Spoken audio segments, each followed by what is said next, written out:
बांग्लादेश में आज एक हादसा हो गया। एक इलाका पड़ता है करवन बाज़ार, वहाँ पर आग लग गई है। ढाका के इलाके में पड़ता है ये। तो इसमें 2 लोगों की मौत हो गई, एक महिला है और एक बच्चा है।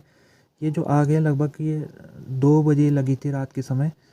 और ये आग कैसे लगी अभी तक ये इसका क्लियर नहीं हो पाया। हो सकता है कि शॉर्ट सर्किट इसकी वजह रही होगी। तो ये जो करवन बाज़ार है ये स्लम का इलाका पड़ता है। यहाँ पर स्लम झुग्गी झोपड़ी का इलाका है। तो यहाँ पर आग जब फैली तो बहुत पूरा इलाके में फैल गई थी आग ये।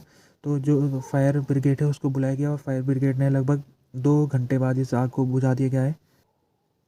अभी जो मिनिस्टर है जीएम कदीर, ये रोड मिनिस्टर है बांग्लादेश सरकार में, इन्होंने स्टेटमेंट दिया आज के दिन।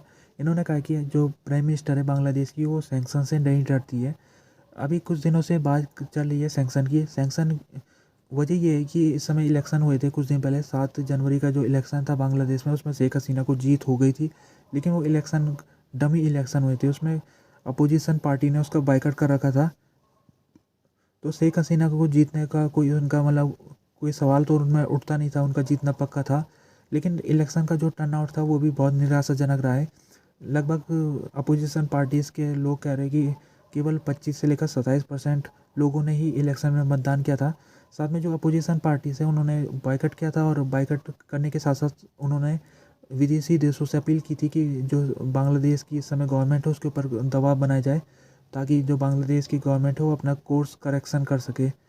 तो इसी के संदर्भ में ये जो सैंक्शन वाली बात है ये खास तौर में महत्वपूर्ण पड़ती है, क्योंकि सैंक्शन एक वजह होती है जिसके तहत किसी देश को उसको सही रास्ते में ले जाता है।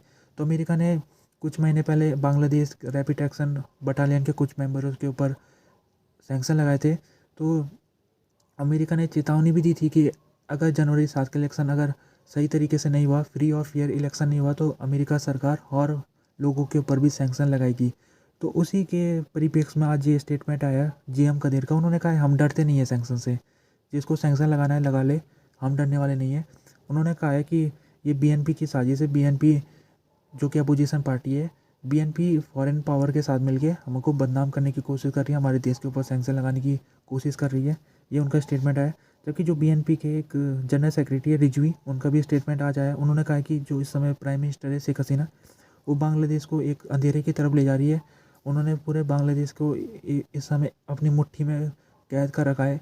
वन पार्टी शो बन रखा है। मतलब इस समय शेख हसीना के पास पूरी पावर उनके हाथों में इस समय, जो कि एक डेमोक्रेसी में बिल्कुल एक गलत बात मानी जाती है। पावर डेमोक्रेसी के आधार में जो जिसके पास मेजोरिटी सपोर्ट होता है उसके हिसाब से पावर होनी चाहिए। तो शेख हसीना ने पूरा डेमोक्रेसी को ख़त्म कर दिया। उन्होंने तानाशाही अपने हाथों में ले ली है। तो उन्होंने तो पूरे सिस्टम को इन्होंने करप्ट कर दिया और पूरा डिक्टेटरशिप वाला सिस्टम हो गया है। ये बीएनपी के रिजवी का कहना है। उन्होंने कहा है कि हम जो हमारा आंदोलन है वो उसको हम आगे बना के रखेंगे, और तब तक आंदोलन हम चालू रखेंगे जब तक ये जो शेख हसीना है जब तक वो प्रधानमंत्री पद से इस्तीफा नहीं दे देती, और साथ में नए इलेक्शन की तारीख जब तक जारी नहीं हो जाती तब तक हमारे जो प्रोटेस्ट है वो जारी रहेंगे।